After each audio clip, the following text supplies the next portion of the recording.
안녕하세요. 저는 10년이나 된 인연을 얼마 전에 끊고 두 딸과 새로운 삶을 살고 있는 40대 여성입니다. 저에게 결혼 생활이라는 것은 소소한 즐거움을 뛰어넘는 시집살이였다고 말하고 싶네요. 저희 가족만으로 본다면 그리 나쁘지는 않았습니다만 아무래도 결혼을 하면 시댁이 생기잖아요. 시집을 간 어느 여성도 자유로울 수는 없으니 말이죠. 저 또한 처음에 결혼을 앞두고 상견례를 했을 때 시라는 것이 주는 압박감을 뼈저리게 느끼게 됐어요. 저와 남편은 소개로 만난 게 아니라 우연한 기회에 함께하게 되어 사랑을 키운 그런 연애를 했어요. 그래서 그런지 남편에 대한 저의 애정은 생각보다 컸어요. 남편의 아버지가 교수에다가 어머니도 고상한 분이라는 걸 알고 나서 저는 저의 마음을 접어보려고도 애썼지만 그게 잘 되지 않더라고요. 제가 왜 마음을 접으려 했냐고요? 당연히 저의 집 사정과 정반대의 집안이라 부담감이 컸거든요. 결혼이라는 게 고만고만한 사람들끼리 하는 게 가장 좋은 법이잖아요. 저희는 남편 집과는 다르게 그다지 잘 사는 집이 아니었어요. 아버지는 많이 배우지는 못하셨지만 건축업을 하며 저희를 먹여 살렸고 어머니도 항상 일거리를 찾아서 돈을 벌어야만 했던 가정이에요. 저는 제 부모님에 대해 애정을 갖고 자부심을 가지고 있어요. 그렇지만 서로의 조건이 이만큼 다르면 당연히 남편 집안에서 반대를 할 거라고 생각했어요. 그런데 저희 집에서도 반대를 하더군요. 너무 환경이 다른 집에 가면 너만 고생할 뿐이라고 아버지가 어찌나 말리시던지. 어머니는 눈치 보더라도 돈 걱정 안 하며 사는 게 제일이라고 하셨지만 아버지는 딸이 눈칫밥 먹으며 사는 게 싫으셨나 봐요. 교양 있는 분들이라 그러지 않을 거라 우스갯소리로 말했는데 웬걸? 교양 있는 사람이 더 심하게 눈칫밥을 줄 줄이야.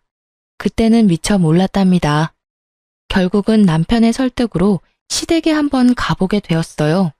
상견례라던가 그런 건 아니었고 한번 갔다가 저를 탐탁치 않아 하면 그만두자 하고 생각했던 거였어요. 그렇게 시댁에 갔는데 두 분 다 의외로 호의적인 느낌이었어요. 시부는 깐깐하게 보였지만 교수님답게 옳고 그름에 민감한 분이었고 시모는 고상한 사모님처럼 보였지만 할 말은 다 하는 타입이었어요. 그리고 결혼 후에 시모가 교양 있는 말투로 독서를 한다는 걸 잘 알게 됐고요. 그때 시모는 제게 결혼을 하고 싶으면 한 가지 조건만 허락하면 된다고 하셨어요. 그건 바로 시모의 시모, 즉 시조모를 제가 맡아줬으면 한다는 거였어요. 물론 이게 같이 살면서 돌보라는 거였다면 저도 허락을 안 했겠지만 당시의 시조모는 작고 왜소한 분으로 본인 앞가림은 다 할 줄 아시는 분이셨어요. 그리고 혼자서 좋은 집에서 잘 살고 계셨고요. 대신 시조모가 부를 때는 무조건 가야 한다는 게 조건이었어요. 처음에는 망설였는데 시부가 한마디 거들더라고요. 시조모를 돌본다면 시부모인 자기들은 모실 필요 없다고요. 그리고 시조모를 모시며 결혼하면 신혼집을 마련해 주겠다고 하셨어요. 그 이야기에 저는 마음이 확 기울었어요. 나쁘지 않은 이야기라고 생각했어요. 아무래도 없는 집에서 자란 제게 자가라는 건 상상만으로도 달콤한 것이었으니까요. 그래서 저는 그 일을 맞는 조건으로 결혼을 할 수 있게 되었죠. 그런데 문제는 시모를 모시지 않는다고 하여 시집살이에서 자유로울 수는 없다는 점이었어요. 제가 그 부분을 놓친 거였죠. 저는 결혼 후 첫째 딸을 낳고 그럭저럭 괜찮은 시간들을 보내고 있었어요. 시모가 말한 시조모를 모시는 일도 그렇게 힘든 일은 아니었어요.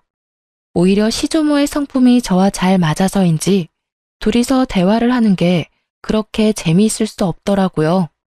저는 애늙은이 같은 면이 있었고 시조모는 젊어 보이는 것에 민감했으니 어찌저찌 잘 맞았던 거였어요. 그래서 제게 시조모 부양은 부양이 아닌 말벗의 느낌에 더 가까웠어요. 처음에는 빠릿하게 집안일을 해나갔다면 이후에는 차츰 시조모께서 그런 일은 아줌마를 부르면 된다며 이야기나 더 하고 가자고 하시더라고요. 결국은 재미있게 이야기를 하고 맛있는 걸 먹는 아주 재미있는 시간이 되었으니 저야 더 바랄 게 없는 상황이었죠. 그렇지만 문제는 시조모님이 아닌 시모에게서 나타났어요. 제가 둘째를 낳았을 무렵이었죠. 첫째가 딸이었기에 시모는 둘째는 꼭 아들을 낳기를 원했어요. 그런데 어디 아이가 원하는 대로 성별을 타고 나오나요? 결국은 둘째도 딸아이였다는 게 문제의 시작이었어요. 저는 당시에만 해도 그렇게 심각하게 느끼지 못했어요. 그런데 시부모가 산부인과에 왔을 때 뭔가 잘못됐다는 걸 느꼈어요. 바로 밝은 시부의 표정과는 다른 차가운 시모의 표정 때문이었어요. 시부와 남편이 맛있는 걸 사오겠다며 나간 사이 시모가 제게 말하더군요. 첫째 때는 첫아이라 그러려니 했는데 두 번째까지 딸인 건 좀 너무하지 않니? 어떻게 넌 아들 하나를 못 낳아? 정말. 내가 남편 때문에 금팔찌를 사오긴 했다만 솔직히 네가 감히 이걸 받을 자격이 있는지는 너 스스로 생각해봐. 그리고 딸 낳고 조리할 생각은 하지 말고 보름 뒤에 집에서 김장하니까 그때 꼭 와서 거들고 가거라. 보름 뒤요? 애가 아직 어려서 다른 데 맡기기가 힘든데 올해만 좀 봐주시면. 봐주긴 뭘 봐줘?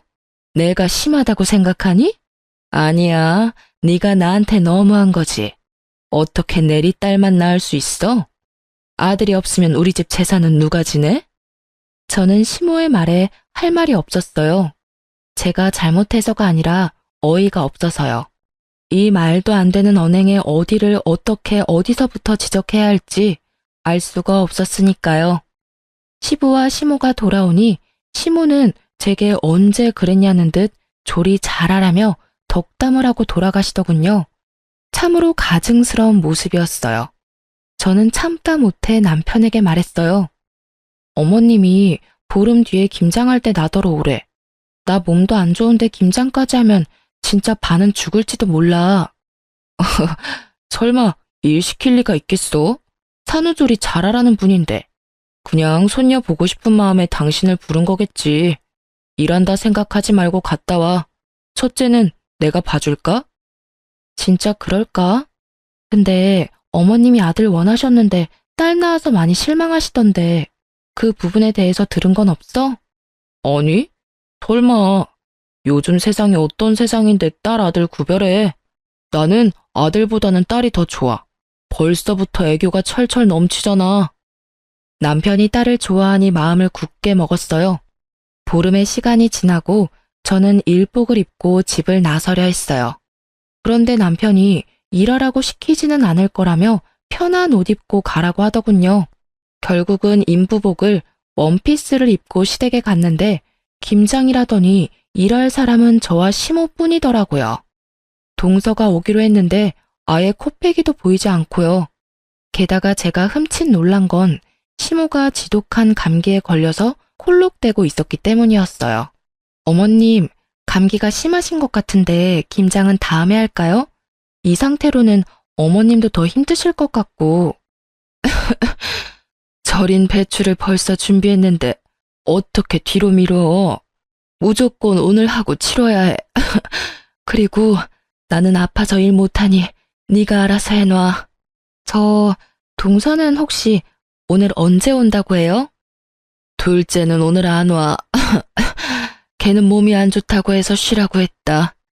그렇게 됐으니 얼른 시작해라. 내내 콜록거리는 시모 앞에서 저는 인상도 쓰지 못한 채 홀로 김장을 해야 했습니다. 정말로 거짓말 하나도 안 보태고 평소보다 몇 배는 더 고되고 힘든 작업이었어요. 결국은 혼자서 배추와 사투를 벌인 끝에 김장이 끝났고 집에 돌아온 저는 근육통으로 저녁 내내 앓아야 했어요. 그리고 그 다음 날부터는 열이 오르는 바람에 아이들을 안아보지도 못하고 병원까지 다녀왔어야 했죠. 시모에게 옮은 감기가 어찌나 독한지 아이들을 안아볼 수도 없게 막더라고요.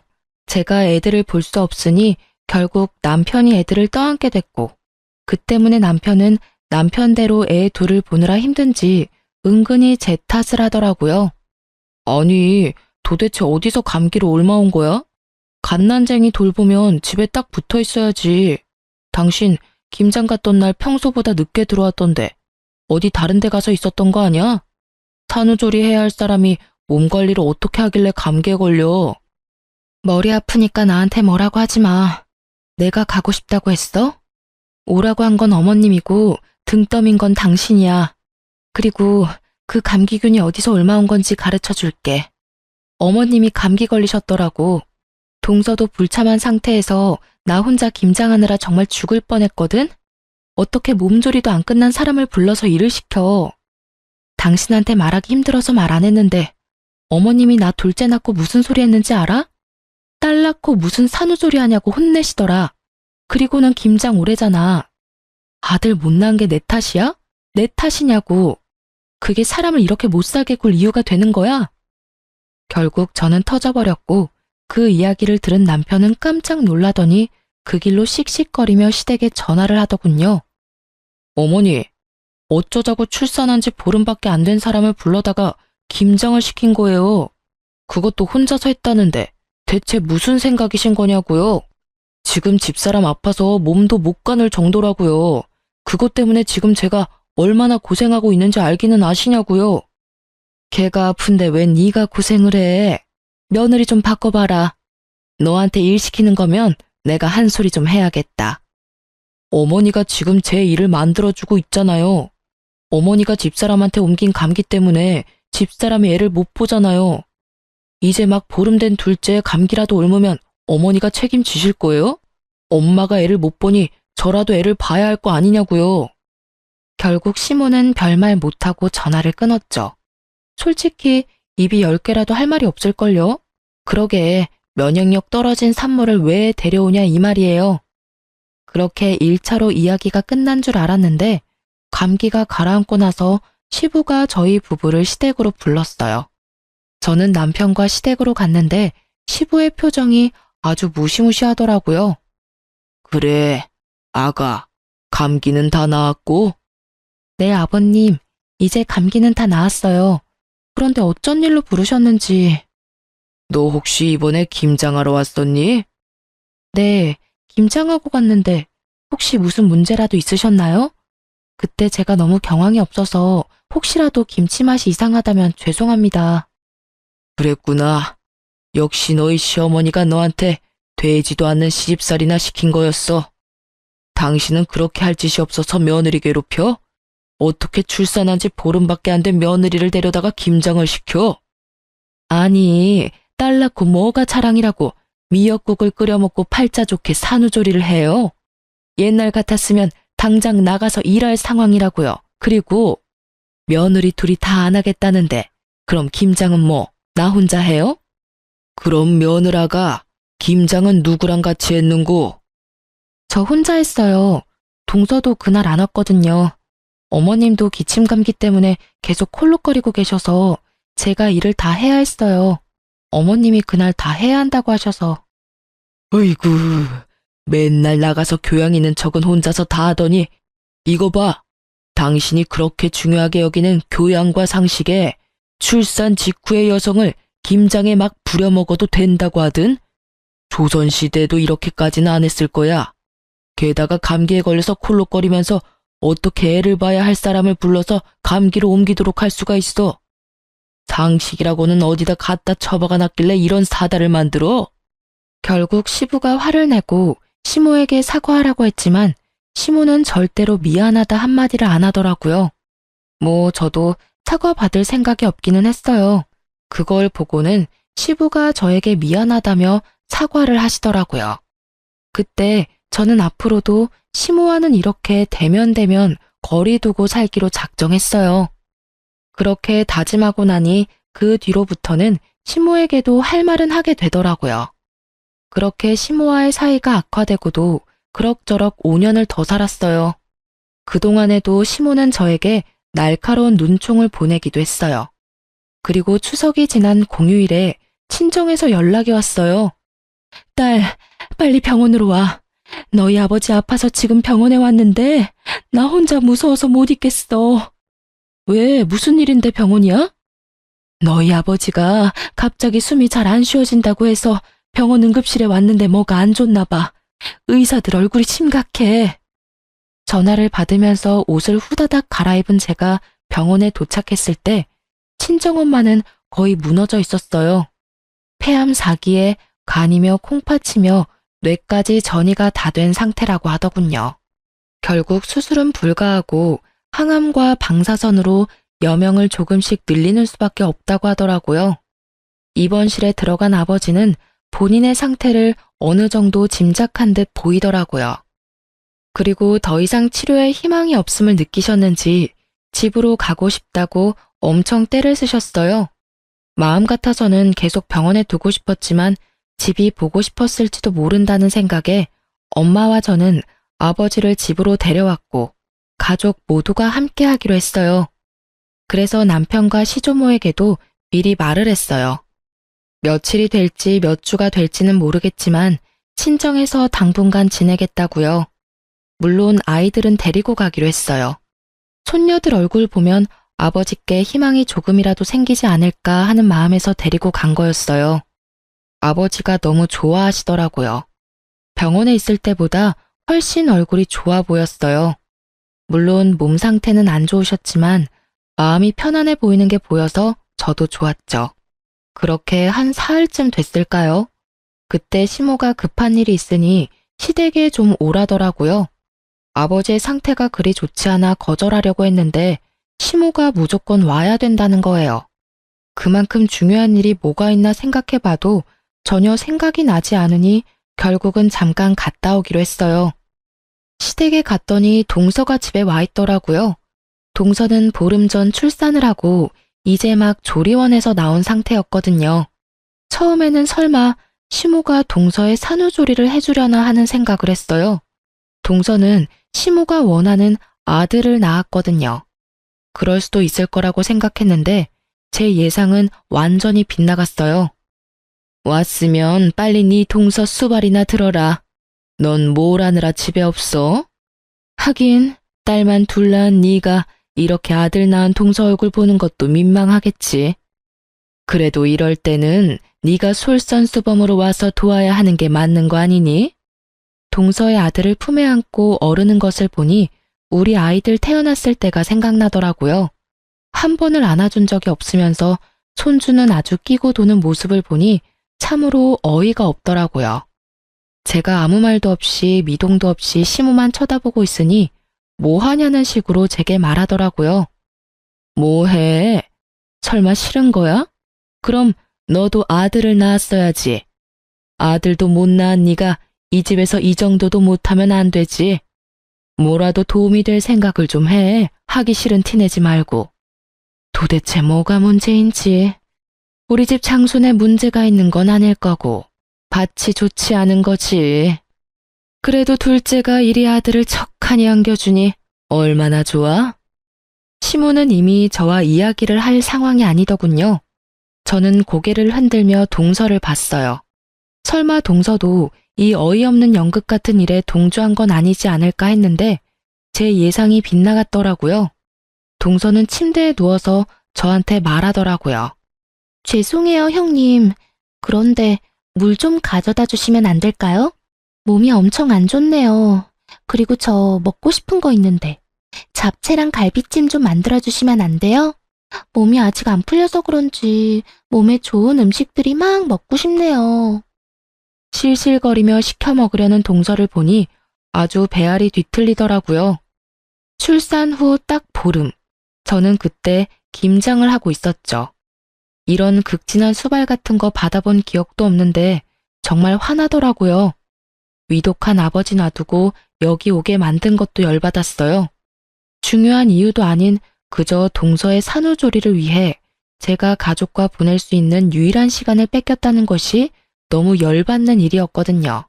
결국 이런 말도 안 되는 일에 제 입에서도 고운 말이 나오지는 않더라고요.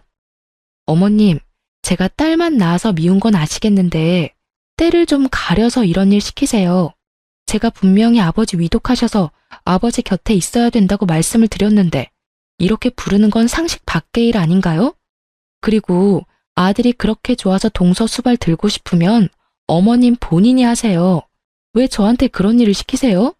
게다가 요즘에 도우미도 부를 수 있는데 일부러 저한테 시키는 것 자체가 저를 괴롭히려는 것으로밖에 안 보인다고요. 아시겠어요? 그리고 동서도 이러는 거 아니지. 내가 손윗 사람인데 아주 턱짓으로 사람을 부려먹으려고 해. 물 먹고 싶으면 알아서 가져와서 먹어.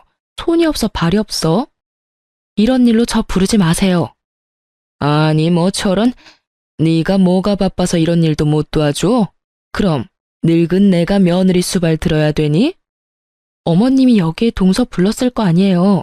그럼 어머님이 책임지셔야지. 왜 이제 와서 애먼 사람한테 난리래요? 다 됐고 저 이제 부르지 마세요. 그렇게 말하고 나오는데 친정 엄마에게서 전화가 왔어요. 절대로 듣고 싶지 않았던 소식, 바로 아버지의 임종이었어요. 결국은 저는 시모의 이런 상식 밖의 행동 때문에 아버지의 임종조차 지키지 못한 딸이 되었어요. 그게 너무 원통하더라고요. 그렇게 계속 있었는데 가시는 길 배웅을 못하다니. 그래도 장례는 치러야 하잖아요. 그래서 마음을 다잡았어요. 시모의 일은 접어두고 이 장례식을 잘 치러야겠다는 생각만을 하고 있었는데 제 불붙은 가슴에 기름을 끼얹은 일이 다시 일어났어요. 이번에는 아예 대참사 수준의 사건이었죠. 아버지 장례 때 시부는 병원에 입원 중이었어요. 그래서 시모만 장례식장에 왔는데 제게 봉투를 주시더라고요. 봉투를 챙겼는데 딱 5만 원이 들어있더라고요. 따로 부의금을 낸 것도 아니고 제가 받은 게 시댁에서 우리 집에 보내는 부의금인데 5만 원. 그런데 이 5만 원에 화가 난 게 아니었어요. 제가 화가 난 건 시모의 말 때문이었죠. 시모는 제게 5만 원의 부의금을 건네더니 차가운 목소리로 말하더라고요. 사돈어른께서 가시는 길이 참 마음이 아프시겠네. 아들도 못 낳는 딸 낳아두고 저 세상 가는 마음이 어떻겠어? 그리고 어떻게 꼭 돌아가셔도 이렇게 남의 경사 때 돌아가시는지 모르겠어. 우리 집 손주 태어난 거 아시고 질투나셔서 일찍 그렇게 되신 건지도 모르지. 안 그러니? 이게 초상집에 와서 할 말인가요? 괜찮니? 라는 말 한마디라도 좋았을 일인데 여기까지 와서 그런 말을 하다니. 저는 시모의 말이 저를 향한 욕이 아니라 친정아버지에 대한 모욕으로 받아들였어요. 결국 장례식이 끝나고 꾹꾹 눌러 담았던 화를 남편에게 가서 풀었어요. 어머님, 도대체 나한테 왜 그러시는 거야? 당신 장례식장에서 어머님 봤어? 또 무슨 일 때문에 그러는데? 엄마 그러는 거 하루 이틀 일도 아니잖아. 그냥 당신이 참고 좀 넘어가면 안 돼? 아니, 당신은 왜 내가 잘못했다는 식으로 말해?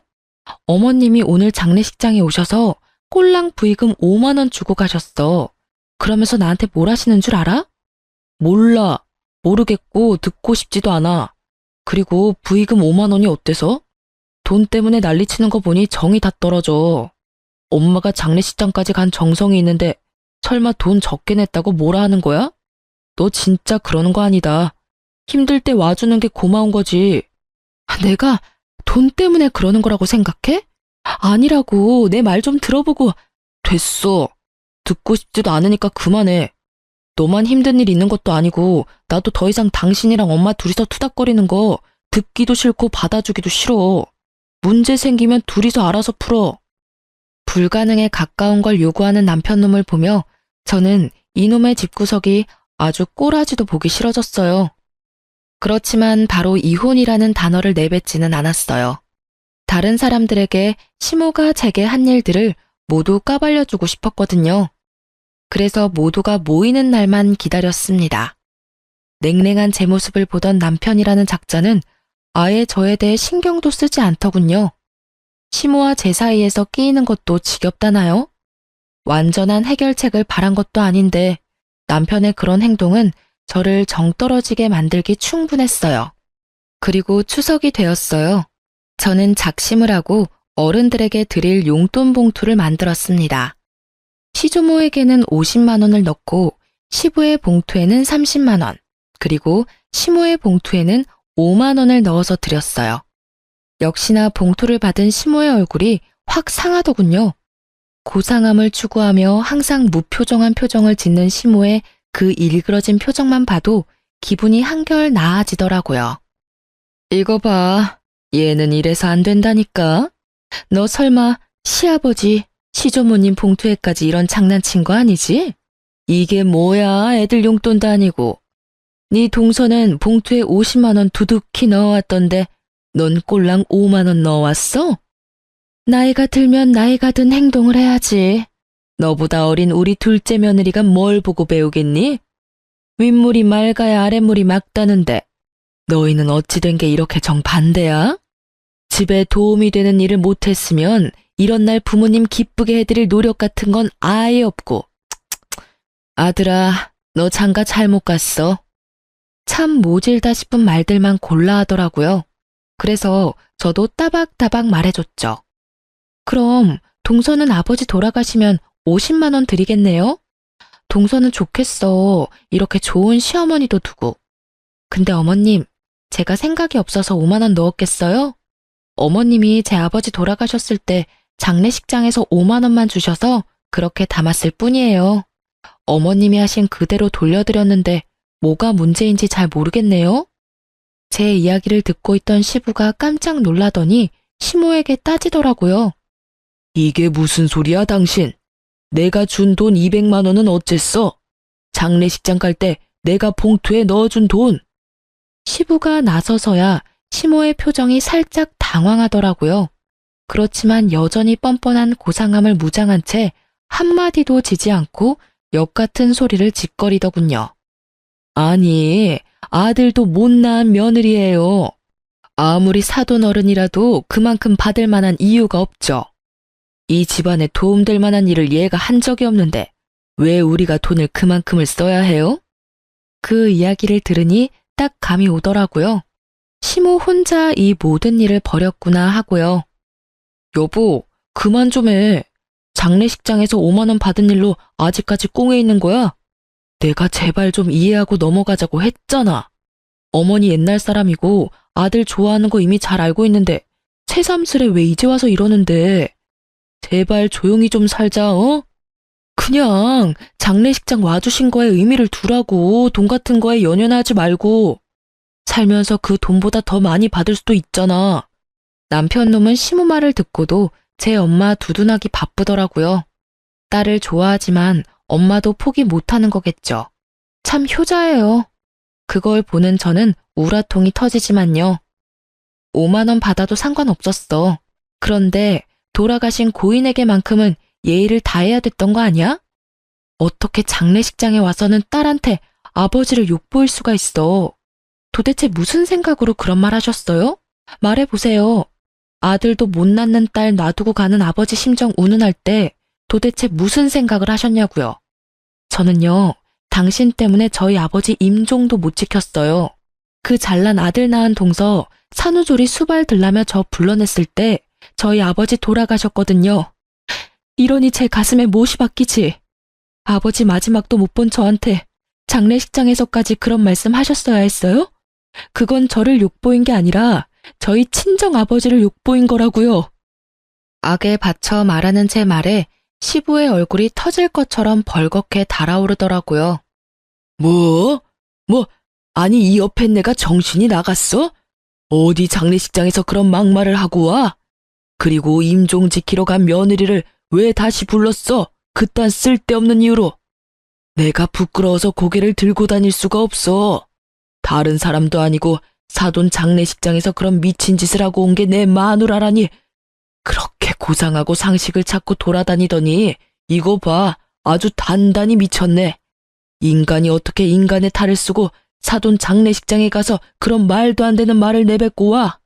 당신 도대체 뭐 때문에 이러는 거야? 시부의 호통 소리에 집안이 조용해졌어요. 그리고 남편놈의 얼굴도 당황한 표정이 역력했죠. 제 말을 들으려고 하지도 않는 바람에 시모가 제게 그런 말을 했던 걸 지금 알게 됐으니까요. 당신은 그 중요한 이야기를 왜 지금 해? 미리 말했으면 내가 잘 알아서. 듣고 싶지 않다며, 알아서 잘 좀 하라며. 이제 둘 사이 신경 안 쓰겠다고 한 사람이 누군지 알아? 내가 왜 말을 안 했겠어? 말하려고 했는데 당신이 안 들은 거잖아. 나는 당신한테 이미 정이 다 떨어졌어. 이야기를 들을 준비조차 안 된 사람하고는 같이 못 살아. 그러니까 우리 이혼해. 갑자기 무슨 이혼이야? 다시 생각해봐. 어머니도 빨리 사과하세요. 이건 아무리 봐도 어머니가 잘못하신 거예요. 장례식장에서 왜 그런 소리를 하신 거예요? 남편 놈이 그제야 뒤늦게 시모를 닥달했지만 시모는 눈도 깜빡하지 않더라고요. 이 와중에 동서는 두 눈 동그랗게 뜨고 구경만 하고 있고요. 조만간 둘 다 눈 돌아갈 일들이 생길 텐데 말이죠. 그때 시모가 차분하게 한마디 하더군요. 이혼해. 너는 뭘 그렇게 잘했다고 이렇게 당당하게 굴어? 아들도 못난 너 같은 건 이 집안에 필요 없어. 그리고 시어머니 못난 점 남들한테 다 까발리는 나쁜 며느리도 나는 필요 없다. 그러니 헤어져. 네, 못할 건 없죠.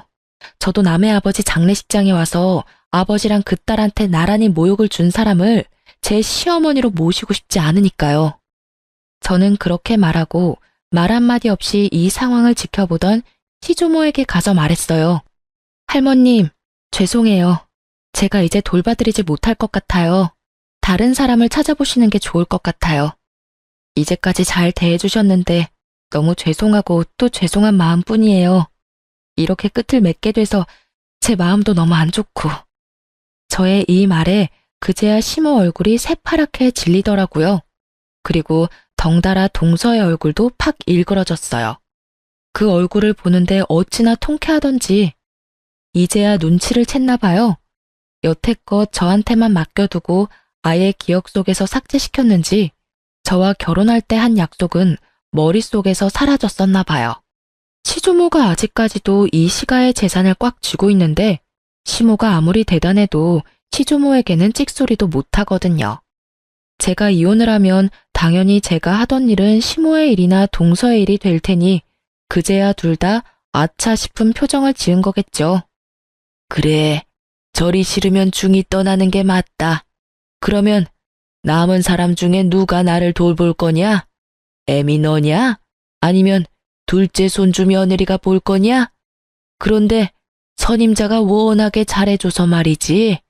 그만큼 못해주면 있던 것도 다 날아갈 것 같은데 괜찮겠니? 시조모의 말에 두 사람 다 얼굴이 새파랗게 질려서는 서로에게 할 일을 미루더라고요. 그렇게 사이 좋은 고부 사이가 순식간에 틀어지는 걸 보는 이 기분이 참으로 재미있었어요. 저는 남편에게 말했어요. 당신이 딸한테는 좋은 아빠인 거 잘 알고 있어. 하지만 당신 어머님이 우리 딸들을 어떻게 생각하는지 잘 알았지? 여기 둬봤자 손녀 취급도 안 해줄 것 같으니 내가 데려갈게. 제 말에 남편은 한마디도 못하더라고요. 제가 이혼을 말해도 부모가 더 소중한 사람이더라고요. 그래서 그냥 버리고 가기로 결정했어요. 제게는 두 딸만 있으면 돼요. 그렇게 이혼 서류를 보내고 생각보다 아주 완만히 이혼을 하게 됐어요. 시부가 이 모든 사건을 알고 나서는 교육자 집안의 명예가 실추되느니 좋게 마무리됐다는 인상을 주기 위해 위자료를 주고 재산 분할을 통해 합의를 하게 됐어요. 저는 분할된 재산과 친권, 양육권까지 가지고 집을 나왔어요.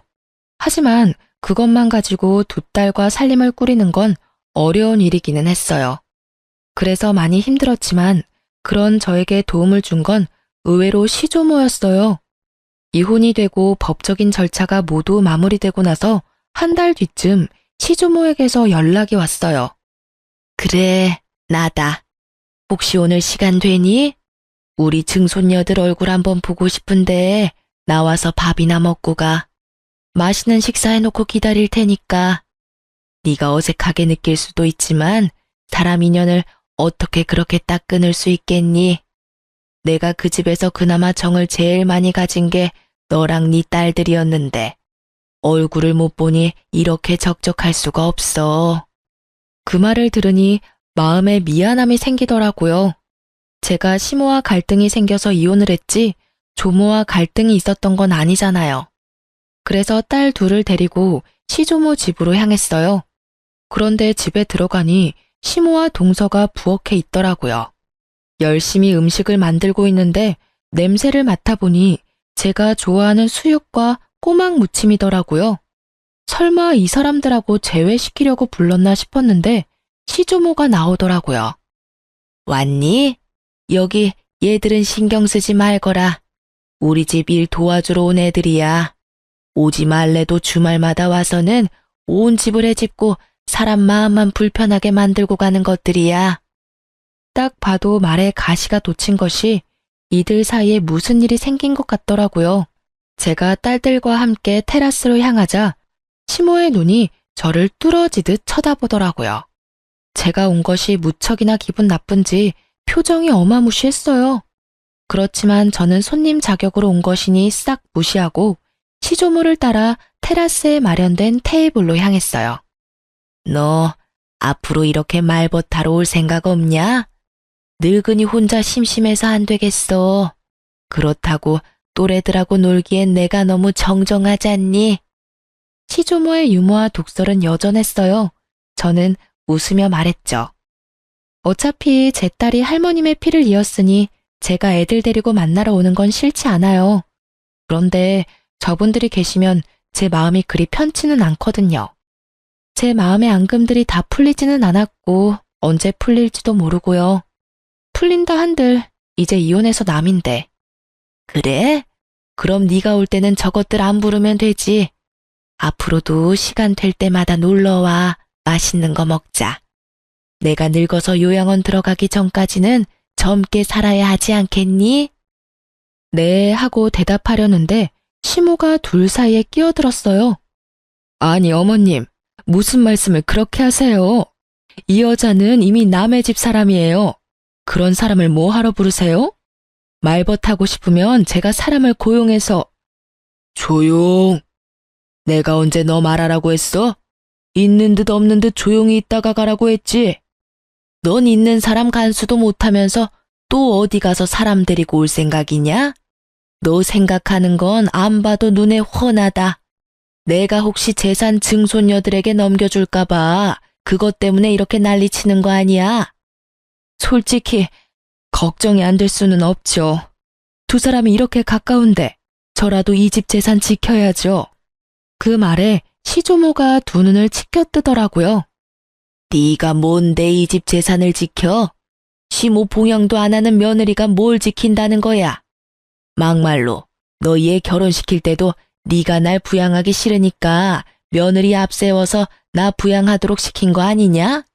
그러면 재산이 가더라도 네 며느리한테 가야지 왜 너한테 재산을 줘? 10년을 넘게 내 말벗을 한 손주 며느리를 그런 식으로 사람 취급도 안 하고 내쫓아가지고 일을 복잡하게 만든 건 너다. 어머니, 정말로 이 집 재산 이쪽에 나눠주실 거예요? 그런 법이 어디 있어요? 이제 법적으로 완전 남인데. 완전 남이 어디 있어? 내 피가 이어진 내 손주들이야.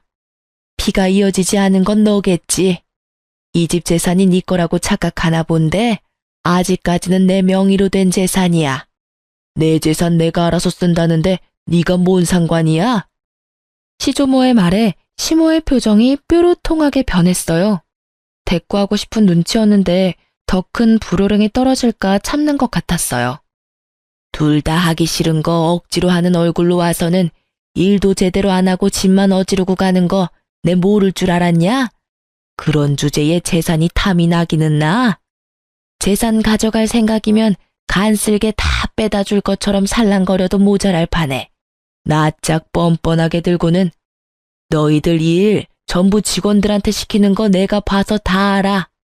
둘째 손부는 10년의 정이 있고 증손녀들도 아주 내 마음에 쏙 들게 컸으니 재산을 물려주지 않을 이유도 없어.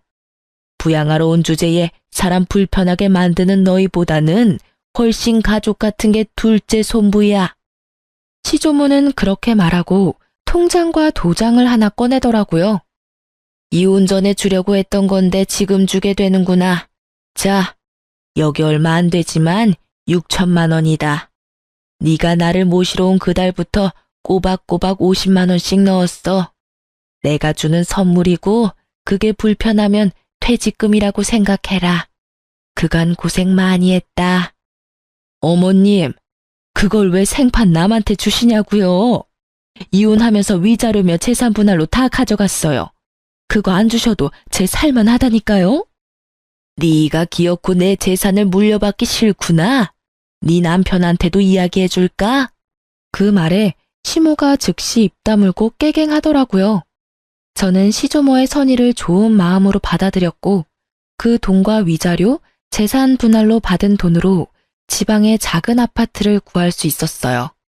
그 뒤로도 시조모와는 좋은 관계로 잘 지내고 있어요. 그러나 시모와 동서는 결국 조모의 화를 피하지 못한 듯 하더라고요.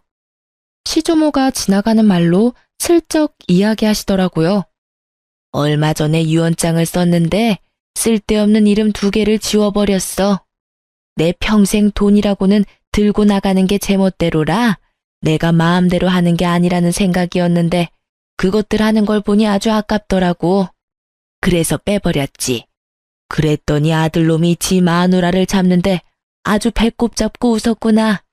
고상한 척 아주 혼자 온 집안을 들쑤시고 다니더니 결국은 남편한테까지 버림받을까봐 요새는 설설 겨.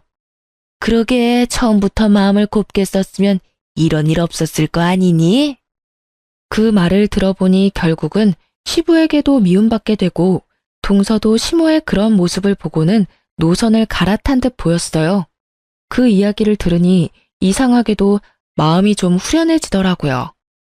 제 마음속에 그만큼 상처가 됐었나 봐요. 하긴 장례식장에서 그런 일을 겪을 줄 누가 상상이나 했겠어요? 2 딸들은 시모가 자기들을 홀대한 걸 기억하고 있어서인지 제 이혼도 잘 받아들여 주었어요. 전 남편은 아이들을 좋아해서 자주 만나러 와요. 그러면서 매번 재결합을 말하더라고요. 그 사람도 사람인지라 저와 재결합하면 할머니가 자기에게 재산을 많이 물려줄 거라 생각했나 봐요. 저는 그런 총극에 어울려줄 생각도 없고 무엇보다 그런 큰일에 언제나 부혜자처럼 한 발 물러서 있던 전 남편을 용서할 생각도 없어요. 제가 시모와 사이가 나빠진 건 시모의 행동과 언행에도 문제가 있었지만 전 남편이 적절히 중간에서 중재를 해주지 않았다는 것도 크다고 생각하거든요. 그냥 이렇게 가끔 아이들을 만나러 오는 아빠 역할만으로도 저는 충분히 고맙게 생각하고 있고 딱 그뿐인 감정이에요. 저는 시모 때문에 재혼 생각은 아예 없이 그냥 살고 있어요. 이렇게 간섭받지 않고 자유롭게 사는 게 더 재미있기도 하고 힘든 일도 분명히 많지만 그것을 모두 덮을 만큼 마음이 개운한 것도 있어요. 처음 이혼할 때 홀로서기에 대한 두려움이 있었는데 지금은 전혀 그런 마음이 없거든요. 글을 쓰다 보니 한없이 길어졌지만 제가 하고 싶은 이야기는 다 쓴 것 같아요. 제 이야기에 같이 욕해주시는 분도 계실 거고 안타까워할 분들도 계실 거예요. 그렇지만 저는 지금 그 어느 때보다도 즐거운 하루를 보내고 있어요. 모두들 저처럼 홀가분하고 행복한 하루를 보내시길 바래요. 글 읽어주셔서 감사합니다.